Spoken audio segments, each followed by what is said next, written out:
Introducing touch-free payments from PayPal, a safe way for your customers to pay.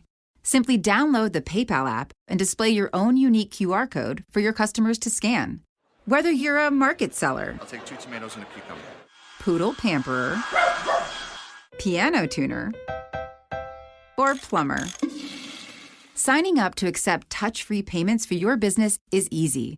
Touch-free QR code payments. Shop safe with PayPal. When it comes to starting your morning off right, Wendy's is always the best choice. And now that our sweet and savory honey butter chicken biscuit is only $1.99, you have no excuse to get your breakfast anywhere else. It's freshly prepared with sweet honey butter and all-white meat chicken on a flaky biscuit. It's never been easier to steer clear of bad breakfast. Choose wisely. Choose Wendy's and get the breakfast you deserve. The $1.99 honey butter chicken biscuit. Limited time only at participating U.S. Wendy's during breakfast hours. A la carte only. Not valid in a combo. Yep. I can see Roy, at 55, 60 years old, and India qualifies for a 55-team World Cup by hosting it. He's celebrating. He's rocking. Yeah, he's chest thumping moment for Akash then.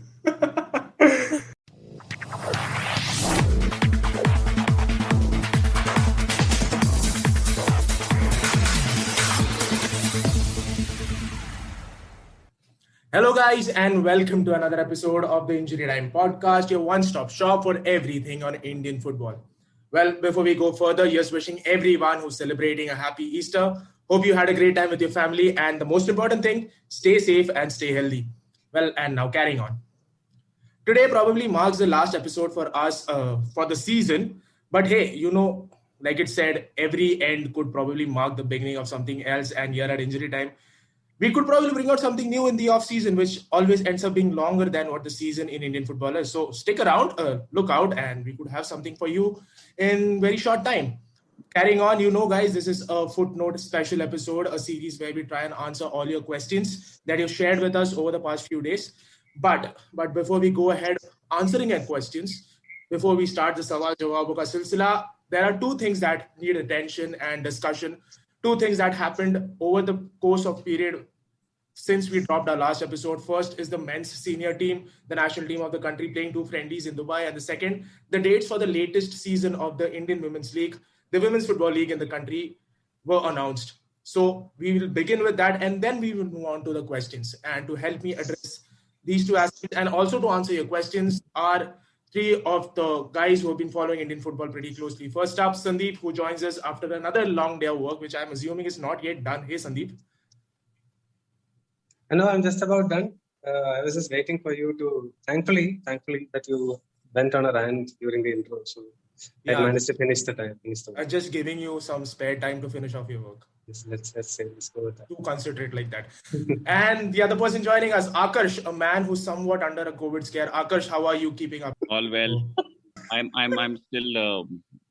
I still have to get my results. This might be the last time you hear me. Just for the listeners. Okay. Yeah, for the season is what he means. What are you saying, dude? And also, guys, before we move on and start discussing, we have a new voice this time round, Abresh Mina, who joins us also from Delhi. Abresh Mina, hey, welcome to the show. Hi, thank you. Abresh Mina, before we move on, let me tell my listeners that you are, like us, an Indian football follower and a journalist with the News 18 group, right? Yeah. Okay, so that's Abresh Mina for you guys. So let's just begin on. First up, the national team were in action 2 matches. First against Oman, which ended in a 1-1 draw, and the second one, everyone remembers this, a 6-0 loss to the United Arab Emirates. Football Baba, first up, coming to you, your takeaway from both the matches. Very, very difficult to have any positive takeaways. भाई एक draw था यार. Yeah, I really liked our goal in the first leg. I think the precision of that goal is something that we can sort of aspire to sort of achieve in the future as well. I don't know why do we have this narrative around keeping possession and playing with the ball, etc., etc. I mean, the best football that we've played across the last 2 decades has been this precise counter-attacking football.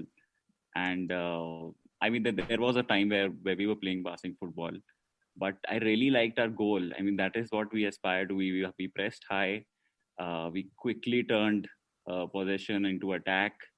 And it was such a Manveer is I'm quite a fan of Manveer because I think he has the presence and the technical quality and just the physique and everything to actually take over and lead the lineup.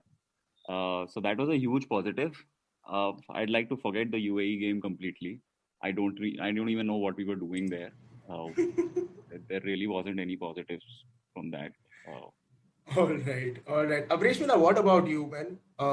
Two matches, two friendlies to say. Let me just put it out that those were friendly. Should we look much into the result, or should we look how the team? It was a new setup, right? A lot of new players called up after their performance in the ISL. So should we look more into this result?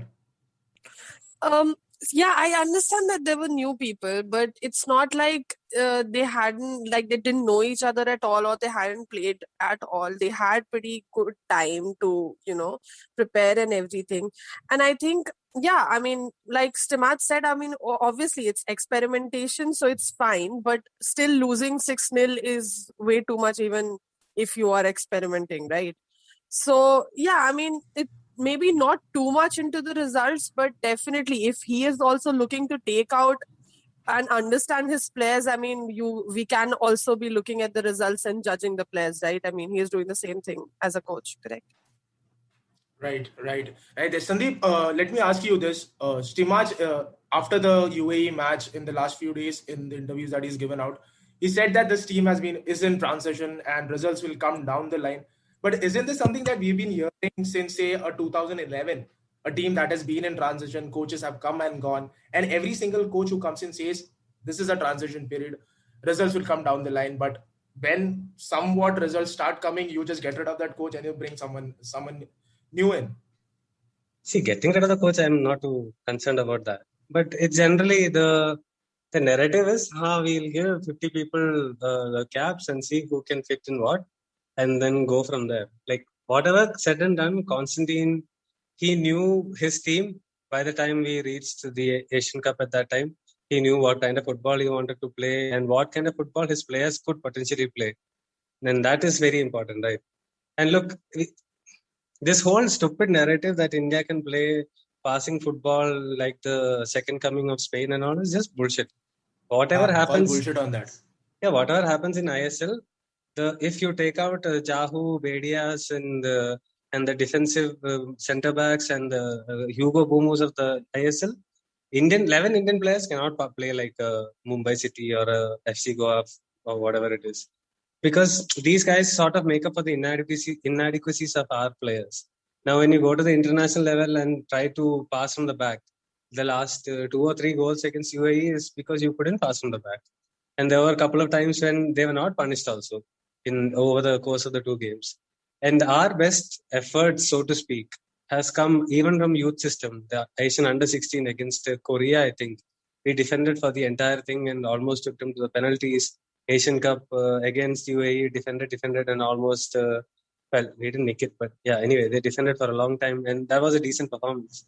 To go and think that you can pass through a team like UAE is a little naive, I would say. Another word, probably stupid. Akash, coming to you. So this is what I gather from both the matches and having seen the team play over the course of the past few years. One, you had a coach who played to the strengths of the team. You had a Constantine who came out and said, bro, these guys cannot play a passing football. Let me play to their strength and let me try and get results, and which he eventually did at the fag end of his time as the Indian football coach. But here comes a new man, Igor Stimac, who says, I want to play this brand of football and I will drill that into the players, even though probably the players are not adequately fit to do this. So how does a national team coach approach the job? Unlike when it comes to club football, you have that liberty of getting in players, buying the players who could play the kind of football you want to play. At the national team level, you don't have that luxury. Yeah, I'm glad you put it that way because I think Constantine's approach was actually pretty smart and brilliant. I was not his supporter even till 2018, right? He used to pick players which would baffle all of us. How are these players in the squad? But essentially, when you look back at his entire tenure, Constantine ran the national team like a club. And that is the only way to run this national team, because there is nothing in our calendar which supports the national team. I mean, the ISL did not even break for national team matches for 5 seasons or 4 seasons. That is how poorly the ISL treated the national team. Players wanted to play in the ISL more than the national team. What Constantine did is he chose the same set of players again and again and again. He sort of ignored a lot of better performances from other players, but he built a unit who had been together for so long. And that is the culmination of sort of the performance in the Asian Cup, which was brilliant, according to me, at least for the first 2 matches. And we had cold feet in the third match. But in the first 2 matches, we were so brilliant. And that was a culmination of Constantine's really hard stance. You know, he took up all criticism, you know, your Sumit Passi criticism, etc., then played Ashik in a role which completely outsmarted opponents. I thought Constantine was brilliant. There is a bit of me who has sympathies for Stimac, because I think the national team coach role is the toughest job in Indian football. There is no system that supports a good performance for the national team, right? But even saying that, like, even if I consider this to be friendlies and I ignore the result, right?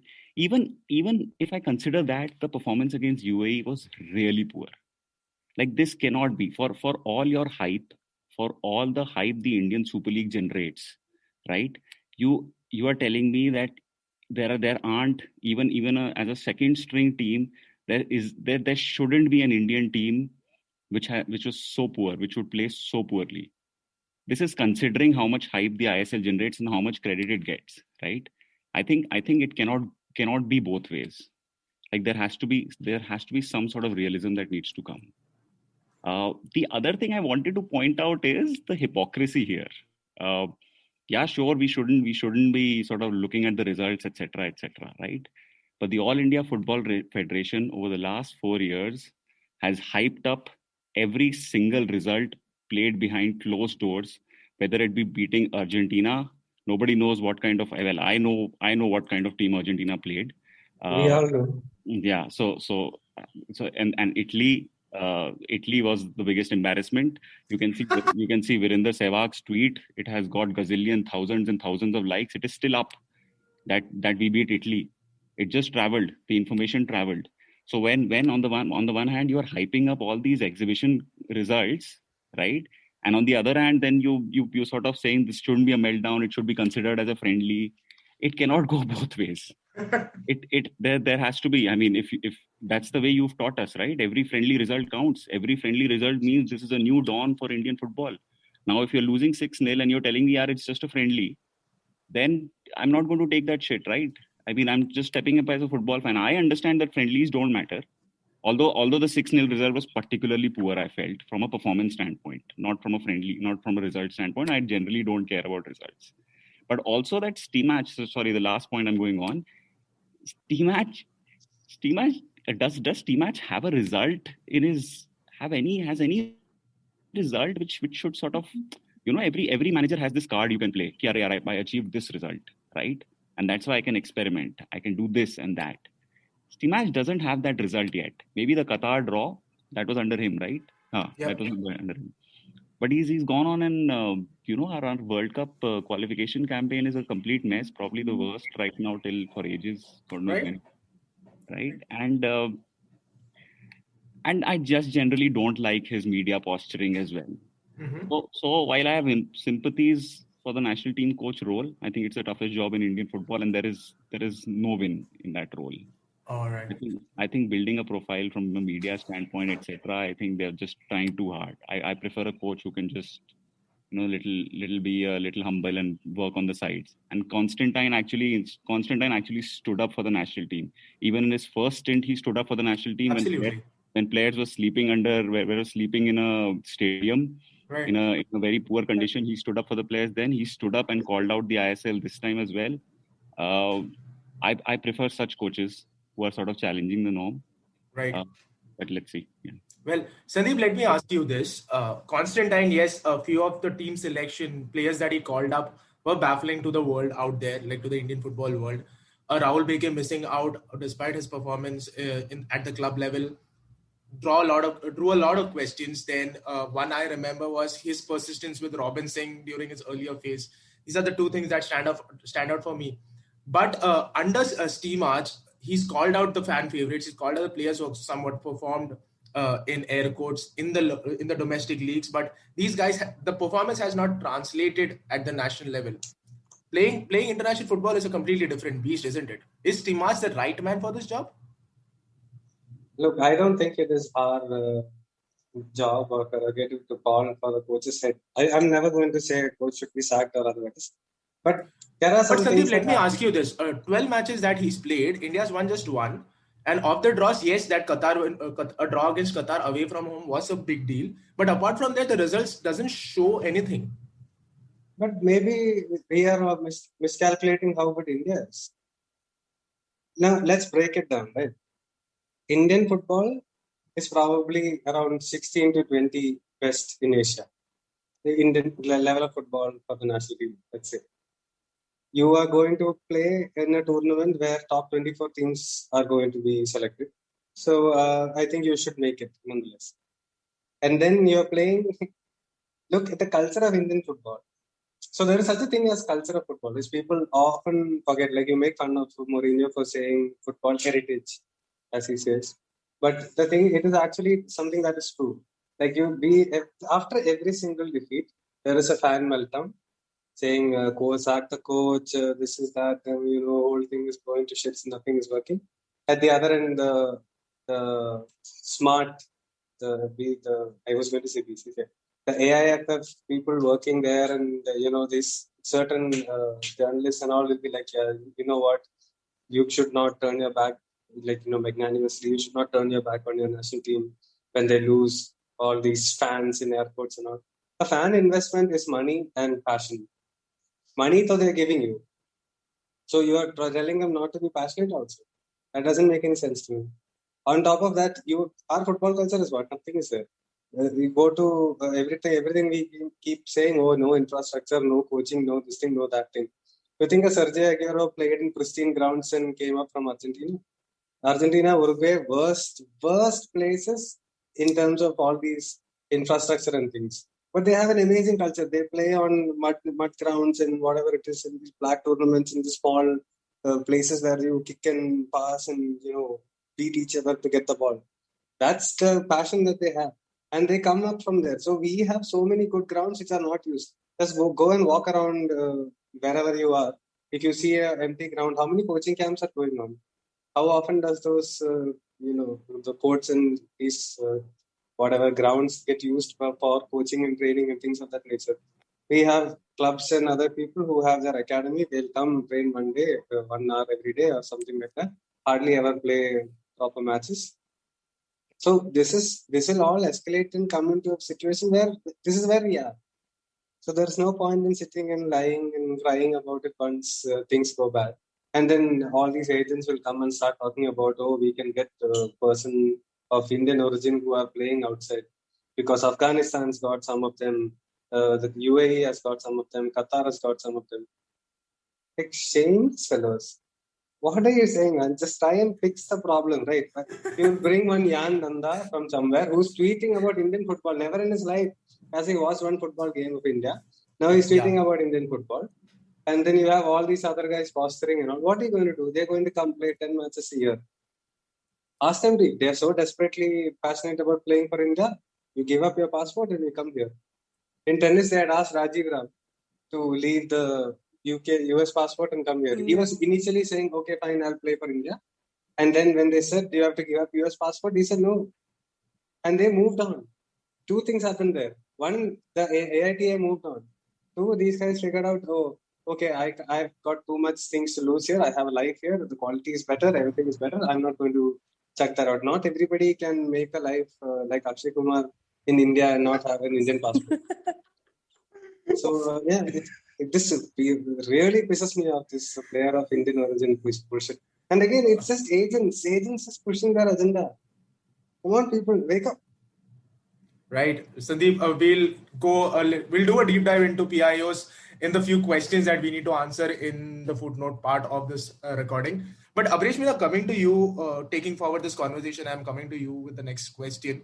Sandeep spoke about the lack of footballing culture in India per se. but India lacks a sporting culture. Let's just say that, right? If you keep cricket aside, there is no sporting culture in this country with respect to other sports. But despite that, there are a lot of Olympic disciplines per se who tend to generate good players over the course of period. So what is that the footballing community or the footballing fraternity in India is not doing right when an Olympic discipline, an Olympic sport can do that? See, actually, when you see in overall terms, none of the Olympic sports, except for maybe your badminton, which sparked a little, which is also going through downtime right now. But apart from that, you don't really have anything to harp about, even in the rest of the Olympic sports. But particularly in football, I mean, like Sandeep mentioned, I mean, you do need some sort of culture, and you do, the system overall has to help. The people around have to help, and it's more about how much a kid plays right from the start. For us as a nation, having a stable job or earning some amount of money and living a stable life is far more important than going into an uncertain arena that is sport. या doctor या बन जाओ. हाँ, मतलब हमारा वही है ना, हमारा जनरली वही रहता है ना, मम्मी पापा भी यही बोलते हैं बचपन से कि खेलना क्यों है, मतलब कुछ find something stable to do and earn and then see whatever you want to do. So that is how we live as a nation, because for us it's as a nation, because we're not very developed nation, and also it's very difficult for us to move ahead in those terms, which is what makes it very difficult. Plus you don't have regular tournaments or regular leagues for kids, right from the start. So it just gets very difficult to have kids ingrained with football skills, which is very important. Everything like Akash said, he doesn't care about results, and he's right. Especially in the starting stage, you don't have to care about the results. All you should be caring about is the development. But over here, we harp so much on the results that we forget about the development bit. Everyone right from the start is not looking to win each battle. People, even kids, just want to win somehow. They're not looking at how they're doing or what they're doing every single moment or every single day. It's so much result oriented that it gets very disorienting for everyone. Right. So it's just a mixture of all these things. All right. Akash, this brings me to another interesting point that you have extensively covered over the past, which is age fraud in Indian football per se. That also plays a really crucial role. Like it just stops or it just hampers this entire process in a really, really bad way, doesn't it? Yeah, that's why it's very hard for me to get excited, or anybody, even an Ambrish Mina or a Sandeep who understand age fraud very well. It's very hard to get excited about Indian football. You can call out any youngsters, oh, the future is bright, etc., etc. But when you know behind the scenes that these players are actually much older than reality, than they portray, then you have to factor it in. And somebody we are crying out is fantastic at the age of 17 is not actually 17, and that will eventually neutralize 5 years down the line. And these players will go missing, or they're not going to be able to perform at the same level. Right now they're standing out because, well, they have a bigger physique, they have more experience also in terms of actual years lived. Recently I got a call from somebody who's forming his own World Cup batch for the year 2034, and I was told that even when they were recruiting at the age bracket 5 to 9, half 50% of the players were turned out to be age fraud later. When they recruited, set up everything, and they brought them into one place, 50% of people in the age brackets 5 to 9 turned out to be age frauds. And the only way to solve age fraud was to start early, to get them into the system early, so that you have their ages and you have their official ages, etc. And if it's still happening at the ages of 5 to 9, then we really don't have hope. And unfortunately, the news cycle or the memory cycle is such that it doesn't matter what we are discussing today won't matter 1 year down the line. We are going to discuss the same thing, and we're going to say it like it's being said as a new thing. There is no memory. There's no stickiness anymore in the Yeah. world. Right? Well, we're So just recycling the same old stuff over and over again. Let me just bring this topic to closure with Sandeep. Sandeep, let me ask you this. We've been following Indian football for quite some time now, and transition is a word that team in transition is a phrase that we've heard for quite some time. How long before we actually transition into something fruitful? I mean, India will always be a team in transition because every young player who's supposed to be the next big thing 3 years down the line, they stop being the next big thing. Now you can say whatever is the reason for it. Like you can look at Vedanta, who has regressed. You can look at Ashik, who was supposed to be a striker, now playing as a left back. So when the first lineup came, I was sort of hoping that Ashik was one of the front three, and apparently that was again not the case. So we keep transitioning because our sort of experienced players keep falling off their form just keeps falling off a cliff, and then you have to bring in the youngsters one after the other. Like who apart from say a Sunil or a Sandesh for that matter has stayed at that level for at least the last 6 years. Everybody, it's the attrition rate from the national team is insane. So we'll always be sort of a team in transition, and we are also somebody who gets very excited by the new people. When you see a new player coming in, listen, we are all excited. Has he, like, if you look at it I mean, I'll get a lot of flack for this.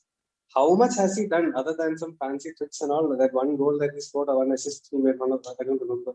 But like in terms of conversion into like useful numbers, goals, assists, not great. Sahal, we pushed him to the moon. Nobody talks about him anymore. It's the same with Ishan Pandita. He's not played 190 minutes. He's not played 45 minutes. And we have already put him as this amazing goal scorer. Yeah, he had a good run. But let's see him. There is a reason why he's scoring that often. That Juan Fernando still didn't choose him even when Igor Angulo was not fit. So there are things that we have to look at it in a holistic manner, but we just get really excited by the next big thing. And let's face it, the AIFF PR machine is insane. The way the things happen here, you feel like we are, competing with South Korea right there at the cusp of the World Cup. But that's not the case, right? So we just have to. It's a good PR for them. Oh, 10 young boys got a first chance. 11 young boys got first chance. 23 players in 1 year from Scott City. It's good PR. But how much does that matter? But that's all that matters. That's all that matters. Like it's why? Tell me one thing. Okay. Why would India even release the fact that we were trying to go to the Copa America? Yeah. Sure. Or if we were going to get it, sure. You didn't get it. And the reason is like, our World Cup qualifier is at the same time. If the World Cup qualifier was not at the same time, Australia only would have gone. So these are just random things. And some tweets and all they send is just ridiculous. And I get into trouble all the time with the AFF for this. But it's just the way it is. We just get hyped up. Are you blacklisted yet? Out of it. Oh, you did? Okay. But it is what it is. Like you can't go away from facts. So that's just the way it's going to be, man. You'll just be team in transition. Well, hopefully, at some point, there will be 7 players who are consistent, and then we can have we can sort of build a team around. Well, that about the men's team. But moving on to women's football, the Indian Women's League, the dates for the latest season are out. It begins on the 21st of this month, 21st of April in Odisha. Abrishmina, would you like to take us through what can we expect at this edition of the competition? How important it is given that the Indian women's team will be playing the AFC Asian Cup, which India will be hosting in 2022? I mean, apart from maybe some scouting for Mimol Rocky, not much. Again, the game time, the amount of games that these women are going to play is way too less to have any significant impact. They'll have the league, and then they'll have a few more camps and a few more exposure to us, and then they'll be in the वो तो अभी भी चल रहा है ना? They AFC. are already on a हाँ. tour, if I'm not wrong. Yeah, exactly. So that is how the cycle is. That's the cycle. I mean, even this time, I mean, it's beyond anybody what AIFF has done with the qualifiers, with the qualifying criteria also. Like I think everybody saw it on Twitter only. Like there are way too many questions. And I mean, it's like there is a set criteria in the beginning, and then it keeps changing every day, as and when whatever they like to do.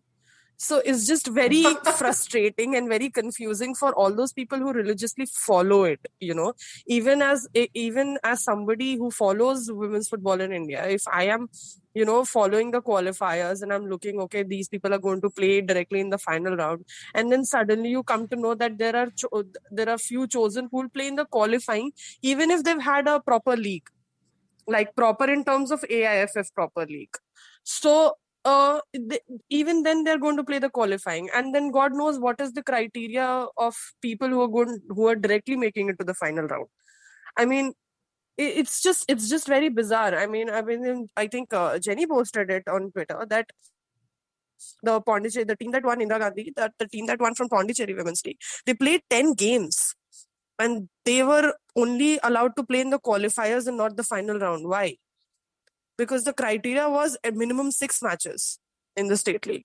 They played 10, which is perhaps more than most.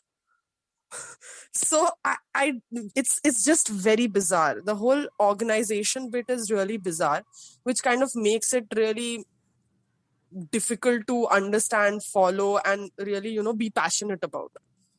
Right. Sorry, can I come in? Yeah, go on. Tell me, Avrishma, I think wasn't there a special committee or alliance and all that formed to sort of think about this, and they also sort of reached out to journalists and other enthusiasts like you. How does that work out? Nothing much comes out of that. Everything just remains in discussion. Nothing really happens. But this thing really happened. What is this thing again? I don't know. No, there's this women's alliance sort of thing where, you know, you kind of like everybody from AIFF officials to everyone comes together and discusses what can be done around the women's game in the country. But it's all on discussion level all the time. Yeah. Like the whole Indian football itself. Well, Sandeep, let me ask you the next question. We are talking about the premier women's league in the country, and this is a league that you covered two seasons back when it was held in Bangalore. What was it like? It was last season. It was 2019, right? Not 2020. No, 2020, just before the whole world went to season. Oh, all right, okay. So, could you talk about it? How was it? I really enjoyed it actually. There were some really bad teams, but that is to be expected. But the good teams were quite good. The Setu FC was good. Kripsa was good. I'm a big fan of Tanmay Grace. I'm in love with her. She's an amazing footballer. And Gokulam, they're like sort of an all-star team. I didn't think they were that great. I thought Kripsa was better, but they won it in the end. But yeah, dude, the thing is, like what Avrishna said, it's damn funny. Like in Kerala, Gokulam is going to a qualifier because there is no women's league at all. Setu won their league, I think, within the criteria that AIFF said they needed, but they are going to the qualifiers. Kripsa didn't even take part. They had some falling out with the local league, but they have been given a chance. That's not because... no, can I butt in there? Kripsa has gone missing from the latest set of fixtures. Oh, they have? Oh. Why? Yeah, nobody knows how. They're just not there in the latest one. The conflict of interest didn't work. Yeah, Bermuda track. Sorry? The conflict of interest just go missing. The assistant coach of the national team. There is a conflict of interest over there. So suddenly they are there, then I guess there was an uproar or some people may have asked questions. And then they gave 2 slots to Kerala. Travancore, I think, is another team, actually, without playing a single game. But Karnataka had an amazing local league, women's league. I was there for a few games. They did a very good job. A lot of games went down to the wire last year. Yeah. They have only one slot, which Kickstart has got. Although they expressed the two clubs, Mathu Pratisthana and Misaka, expressed interest. So there is no rhyme or reason.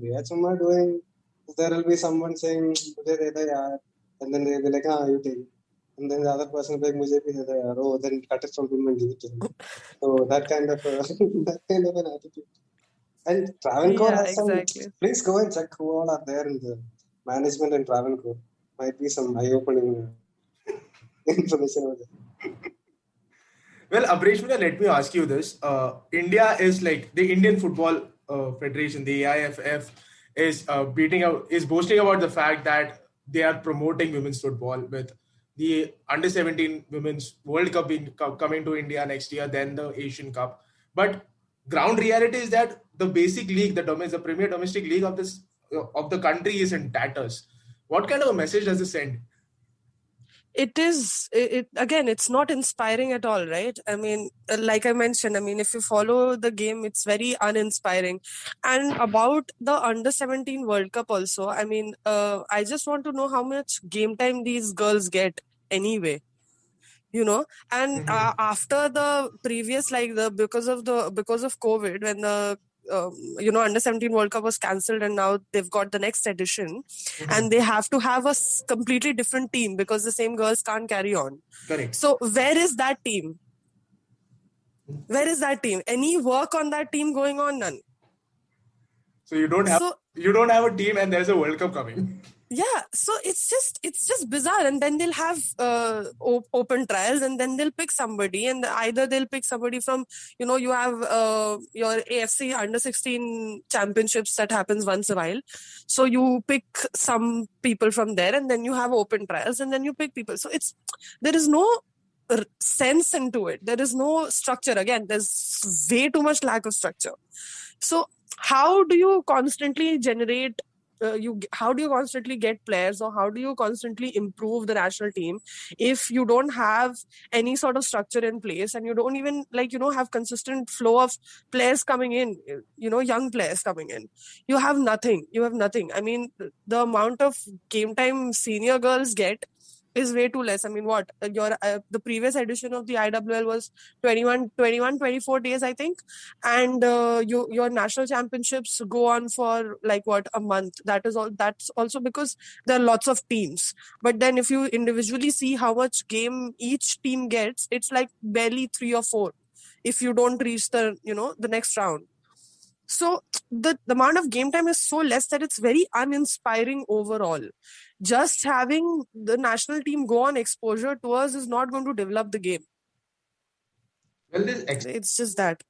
Yeah, this exposure tours, be it with the men's team or with the women's team, is all just a facade, I think. Like Akash has been talking about it for a very long time. घूमने जाते हैं लोग, थोड़ा बहुत खेल के आ जाते हैं. It doesn't help anyone in any respect, right, Akash? Yeah, it's just a short-term fix to try and avoid embarrassment in a. Is it even a short-term fix? I don't see it as a fix for anything. It's a short-term fix because you're basically sort of fast-tracking the amount of game time a team gets before they enter a competition. Otherwise, they won't get any game time. So it is a short-term fix. It has no relevance to long-term. It is to save your face in a competition that you've won and that you're hosting without really on merit, to be honest. Because if you think, I understand where, how Abrishmila is talking about women's football. I mean, the more I sort of find out from people like Abrishmila and Filarima as well, who's I hope I'm pronouncing her name right. But she's the one who created a Twitter thread. The more I find out, the more I get enraged, because you have to understand how ISL dominant our ecosystem is.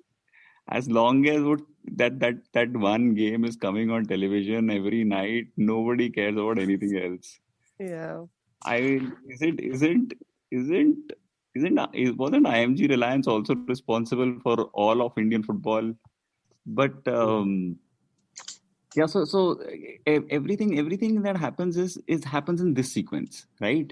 Somehow AFC or FIFA show us some interest in hosting something, which is about sort of 6 years before the tournament and 2 years before they decide whom to award. Suddenly we realize, Arey, now that they're showing interest, we have to show something. So it's like if Sandeep visits my home and my room is a mess, just because of his visit, I will clean it up or for a temporary fix, and then it will go back to normal later, right? That is what we do. I mean, when we were awarded the Under-17 Men's World Cup, after that, that was the condition on which the youth league was created. Can you believe that a football association or federation did not have youth leagues or the vision to have leagues, underage leagues? They were forced to do it because they were supposed to host the tournament.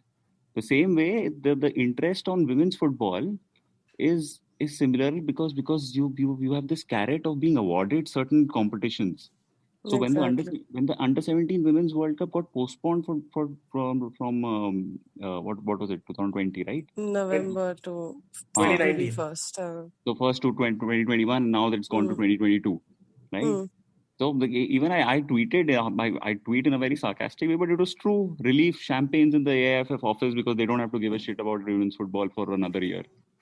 That's the only reason they gave shit. They gave some shit for the under-17 batch and everything, right? And now, like Abrish Meena says, कोई idea ही नहीं है, कुछ चल रहा है वो कहीं पे. There's no. Two of those under-17 camp girls, who I don't think made it to the final, if there was a final batch. It wasn't. It was under selection. I mean, it was still under sort of. The group was large, I think. I don't know. The group was large. The group had some 28 girls, I think. Obviously, they weren't like they were still like they were in camps and all before COVID. COVID, they were in camp. And talking about exposure tour as short-term fix, this should serve as an example. We spent so much on these girls and we spent so much on the boys batch under-16, and these tournaments got postponed, which means this batch is useless to them, useless from this tournament point of view now. Yeah. So you've actually consumed money, and now these players are not going to play in that competition. Now you're going to throw money on another set of players, and this will keep on happening. So the exposure tour is just every discussion we have on Indian football is sort of it stems from the fact that we don't have a domestic structure, we don't have our own vision, whether it be PIOs or exposure tour or everything is the root cause is the same. Yeah. And just to add into the exposure to a bit, I mean, I don't understand why do we go so far away for exposure tours when our standing in Asia is nowhere, and we can actually play against teams nearby and actually get probably better, in terms of the quality of game or the learning that we'll get, quote unquote, would probably be better. I mean, even if we just play Bangladesh's women's team, we'll see how tight the match is, because Bangladesh's women's football structure is better than ours. Yeah, Abrish Meena, ye kya keh diya? It's like Indian dreaming of a European vacation. Please. See, our songs only. Even like these in the movies, when poor people have romance, they go to Switzerland. So how can AIFF and football players not go to Europe? That's the basic. Although Sandeep is joking, but this is true. We are very Europe obsessed. With infrastructure, with development, with everything. We are very Europe obsessed, and we don't really. Like there are easier ways to sort of get game time. Exactly. If you remember once, sorry, I'm dragging this question a little longer, but if you remember, the under-17 Men's World Cup team went on an exposure tour for 2 years. They came back. They played against Minerva Punjab, who was the winner of that batch in the youth league. And that one game created so much controversy because I think Minerva won. From that game alone, the camp had 7 players from the Minerva team who hadn't gone to exposure tour but directly selected from that one single match. And the final 21 had 4 players from that one single match. So you took a bunch of boys for 2 years on an exposure tour. You came back, you played an exhibition against the topmost youth league side, the league youth league champion. and you got 4 players out of 21 from that one match, it tells you how underutilized our own, we have players here. You can get game time. You don't need to fly all over the place. I Yeah. understand you're flying all over the place for facilities, and you can use it in a different manner. But when you're playing all in, because this is the only way, it is just silly. It is just silly. This is also, it also goes back to that Olympics question you had asked, Yeah. which Abhishek had answered. The kind of sport we excel in is always an individual sport, Correct. because somebody Yeah. can just work in isolation despite the system, forget everything. You have money, you can work in isolation, you get training, and you can compete. Like, that person can probably doesn't even need an Indian affiliation. That person can probably compete as an independent. And Well, your Abhinav Bindra is a shining example of this. Did everything by himself. yeah, exactly. All the wrestlers. In the Olympics, I don't see the team sport sort of ever sort of coming up, because we just don't have the vision to have a team sport. Because our vision is always this: get a bunch of guys, send them to an island, and then train them, and they'll be world class people. I wonder why the rest of the world doesn't do it. I mean, do we not wonder that? Do we not wonder why the rest of the world has these systems and leagues? Why do they waste time on all these structures and leagues and systems? Kya matlab? What is this, Akash? This is the Indian way. This is the Indian way of doing things. Well, on that note, I think we can move on to the questions now, because there are some really interesting questions, and I think these discussions will carry on when we try to answer those questions. First up, we have a question from one of our listeners called Navid. Sandeep, this question's for you. Do you think the gap in the physicality of certain players against teams like the UAE is a cause of concern for the national team? So there is 2 ways to look at it, right? Constantine during the Asian Cup, specifically and multiple times said our physical numbers in terms of runs and stamina and all those kind of things are at par with these top teams. The point is, we run too much because our first touch is bad. Yeah. So we keep running all over the place, and we don't know when to press. Like, if you see that game, UAE game, you were pressing, but the press was not at the right time. So your front three are just running, the midfielders are not running, and then suddenly the midfielders are running and the defenders are not running, and then suddenly everybody's running back because those guys have got the ball and they transition very quickly. So that it's not so much physically that is a problem. Yes, we have a lot of players who are small in stature. So sure, like you need someone like a Rowling Borges or maybe Ashutosh Mehta in your team, or even a Mandir Singh, as opposed to a Jerry, for the lack of a better example. So that in set pieces and all, we can defend. Because that is one thing. Height might be a problem because a lot of our players are coming from the northeast and all are not very tall. And Indians generally are not very tall. So that might be an issue. But in terms of purely physical attributes and energy and effectiveness and all, I don't think we are too far behind. But again, our technique is what leaves us, forces us to do extra work. Because do you remember the SAF Cup that we lost to, who was it? Nepal? No. Bhutan. Afghanistan. No, Afghanistan is okay. We lose to Afghanistan. They are actually pretty decent team. Okay. But their coach also scouts I-League, just by the way. Yeah. Because Harun Amiri and Sharif are playing in I-League. Oh, yeah, right. They may have all these players of foreign origin or Afghanistan origin, whatever it is. Mm-hmm. But they do scout players from I-League also, just FYI, for Stimats to hear. But the point is that we are right up there in terms of physical attribute, but technically, so the SAF Cup thing was the number of times our players on the wing took a first touch and then took another touch and a third touch to control the ball. And then we are used to seeing high-level football, right, on TV. And then you'll see this Mane trapping the ball in one touch and turning in the next. And we take 3 touches to trap the ball. And then we'll think about turning before that somebody will come. So that's why we keep running more. So physically, I think we are fine. We're probably up there in terms of fitness. Well, moving on. Next question, Football Baba. This one's for you. This question is about the national team, but a little far off. Navid wants to know, can JJ Lalpeklua make a comeback into the national team? Oh, of course he can, but it's very unlikely. If he couldn't find a place in the East Bengal lineup where a 17-year-old in brackets plus 0 to 5 years. Plus. 17-year-old was playing ahead of him just as a placeholder because somebody had to play. That's how Robbie Fowler had approached this season, and JJ couldn't even find a spot in that team. So he's a long way away. However, our striker crisis is such that you can't really predict what's going to happen. कोई भी आ सकता है. Anybody can come. But if after all this hype and all that, and so many players coming up, if we're going to go back to JJ, then I think we should sort of have a moment of self-reflection. Yeah. Well, that answers your question. It will be an amazing comeback story. You can find it on AFF.com. All right, well, let's carry on. We need to keep the jokes at minimal. I'm just laughing the entire recording here.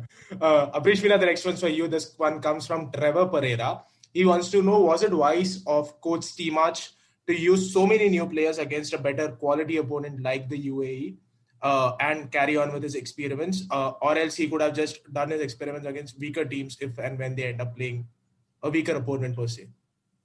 I mean, it also depends on the fact that how many games the national team gets to play anyway, right? I mean, like I said, I am not too much for constant experimentation that Stimac keeps doing. But also, if he wants to experiment, he gets these games only because the national team doesn't get to play too many games. So, I mean, it's a dodgy bullet. I mean, I am not too for so much experimentation because at least for the amount of time that he has been there, he should have at least his basic set of players that he really wants. But I mean, if and when he chooses to experiment, I mean, he gets these games only. So you can't really pick on him for that. Well, Aprishvila, since you said that, let me bring the next question also to you. This one comes from Roshan, and he wants to know if Stimac has found his, say, 11 to 14 boys that would play for his Indian team.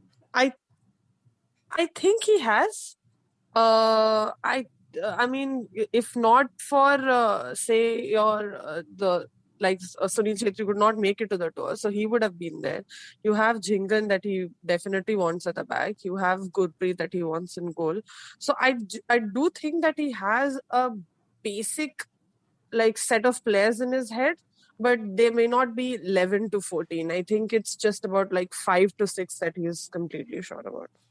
All right. So moving on to the next question, Sandeep, this one's for you. You comes from a handle named Dr. Gloom. And his question is, Sandeep, do you think that the current crop of players in Indian football are technically better than the previous two generations?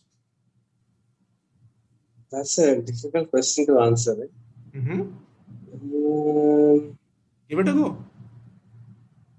So, yeah, in some ways, at least, it's a difficult question to answer because earlier there were a lot of players who were technically very sound, a lot of Goans.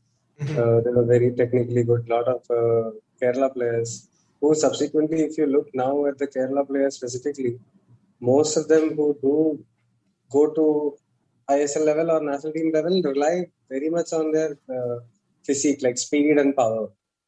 Their skills are not as polished as an IM Vijayans or Anjari's, so to speak. They were not. It's not that level or VP Satyan. But now, with the Northeast players, their skill is quite highly developed because they have a thriving local league. They play, if you are an Aizawl player, you play close to 50 games. You can play close to 50 games. I don't know if all of them do play. But because of the local leagues plus the I-League and things of that nature, you get to play a lot of games. So that way they are able to develop a lot. But I won't say, it's tough. It's a very tough question to answer. Because Renedy was phenomenal with his free kicks and the dead ball delivery. Then you have Steven Dias. Steven Dias, another exceptional dead ball specialist. Mm-hmm. And so there are very good players. You had Eugene. We forget how good Eugene was because he just burst on and went off. Like what I would say, right? Like on the point of Eugene, our players are not able to sustain. I touched on this earlier also. Right. And there are examples like Eugene is there. Although injuries can help him. Reno, Keegan, Balwant, all these players who at one point looked like the next big thing, but couldn't sustain that level of performance. So maybe it's even mental. JJ for that matter, right? Yeah, even JJ for that matter. So maybe it's a mental thing. Like maybe the whole process is you have to work. You have to work and keep working to go up and maintain that level. Like the more famous you are, the more closer you are marked. So you have to get more and more out of yourself. So maybe it's a mentality thing also. Let's hope that changes if that's the case. All right. I hope that answers your question, Dr. Gloom. Well, moving on to the next topic where a lot of our listeners have asked this question, that is PIO, a player of Indian origin, which has been the talk of the town ever since India lost to UAE, a team that had two players, naturalized players, of which one ended up scoring a goal. So, Akash, let me bring you the first question, which also comes from Dr. Gloom. This is not a lot to do with the PIO, but he wants to know why aren't players from India, Indian players, moving out to other Asian leagues? What's the problem? The problem is that Asian leagues have a limit on foreigners. It is that simple. Point one is that nobody's really inviting Indian players. Point two is even if they want to, the Asian leagues have a limit to foreigners. The European leagues don't, which is why you have an opportunity in Europe that there is no such restriction. So this is one of the basic things that people sort of forget about why Indians try Europe versus why they don't try Asian.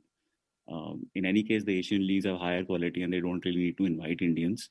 But even if you want to try and get into a Thailand or some of these Southeast Asian countries, you are restricted by the homegrown rule. So which is not the case it's that simple right now. And also, can the Indian players get paid a lot more in the ISL than if they go abroad? Because market value, if you are of that level that you are getting interest from abroad, they will get a higher wage packet here. So if you are an Indian player, 10 years, 11 years, you might get playing at the top level, make as much money as you want. So that about why Indian players are not going out to the other Asian leagues. The next question, Sandeep, this one's for you. I remember you had a conversation on Twitter with this man, Roy Aran, who wanted to know. So this is his question. It's a pretty long one. I just read it out. I know your views regarding PIO, but what do you think are some of the positive arguments on the side in favor of including PIOs? It's not like that we want to add random Africans and South Americans like everyone else is doing. See, this is the point with PIO, right? It's a cop-out for the federation. And to act, if that is an option. But to be fair, India does not support dual passport. So if you do want to get a PIO, you have to change policies. Now, law of the land needs to be changed. Yeah, and all because 3 or 4 agents want this to happen. And the national team coach, like Stimach's reason why Stimach was picked apparently was the knowledge that he had on Indian football surprised the selection committee. And he should know the level of the players also.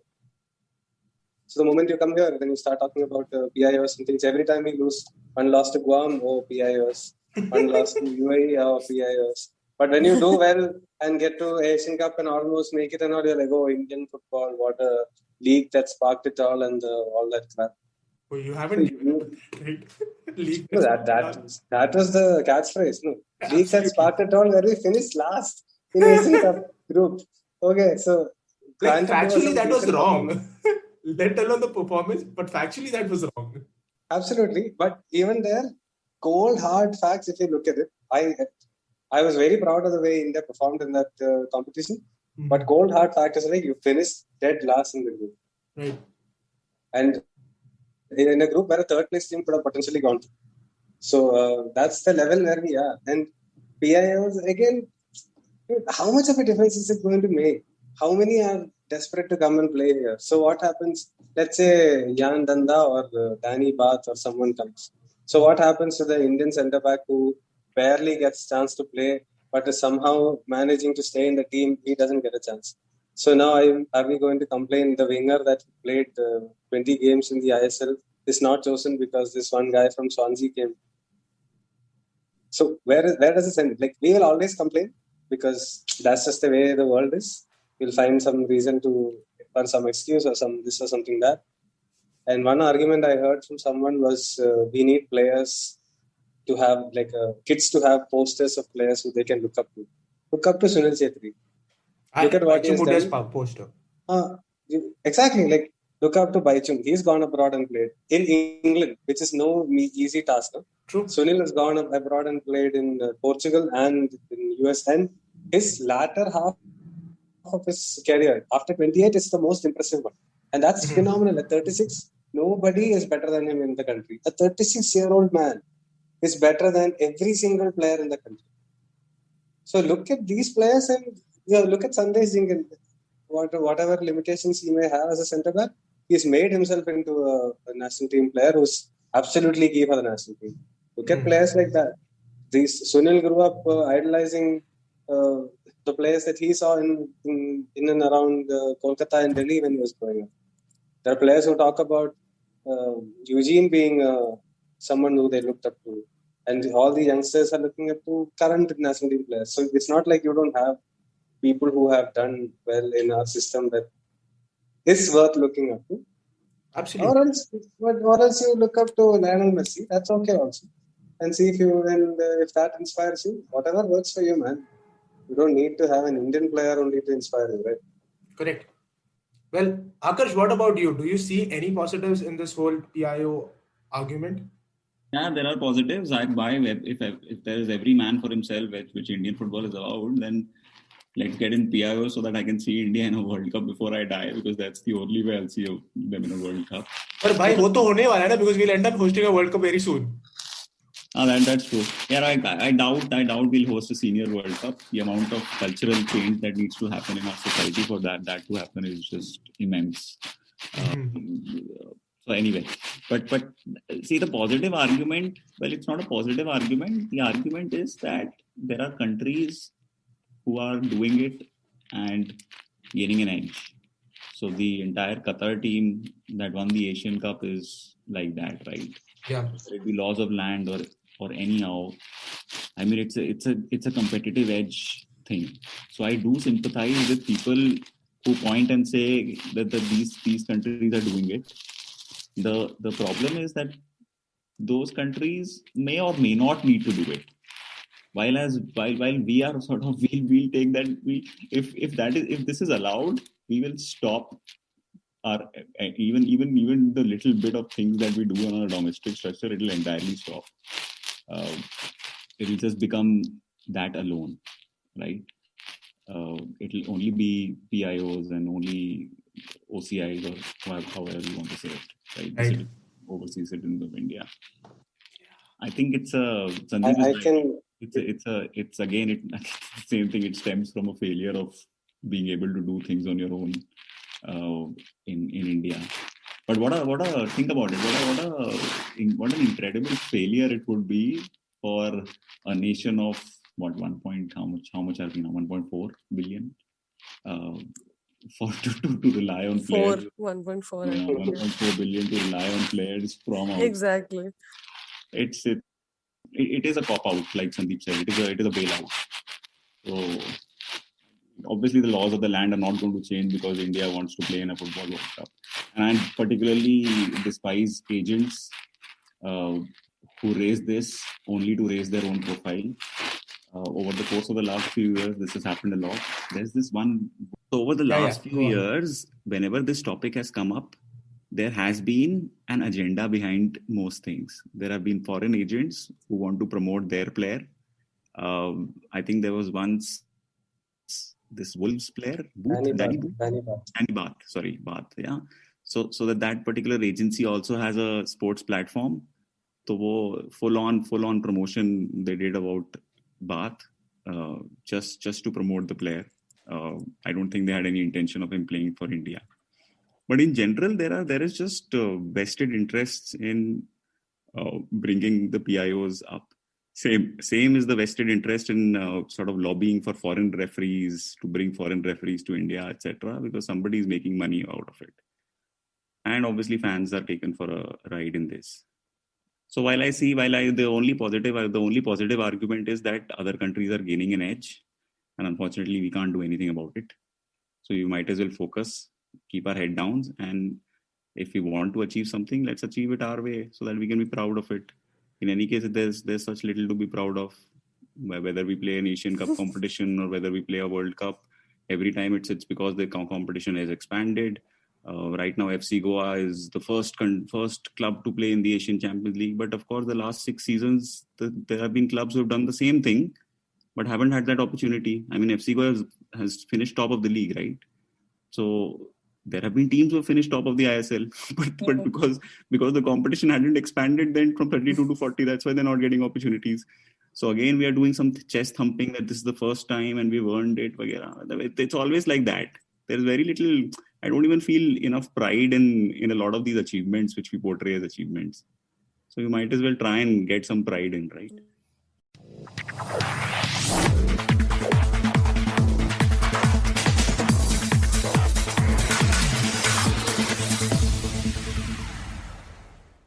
Hike the trail? Check. Order takeout? Check. Schedule heart checkup? Done. We've all adapted to a new way of living. Keep your healthcare on schedule with Johns Hopkins Medicine, where your health and safety are our highest priorities. We're ready to care for you through virtual and in-person visits across Maryland and the greater Washington region. Your health, our experts, safely caring for you. Schedule your care now. Learn more at hopkinsmedicine.org/safe.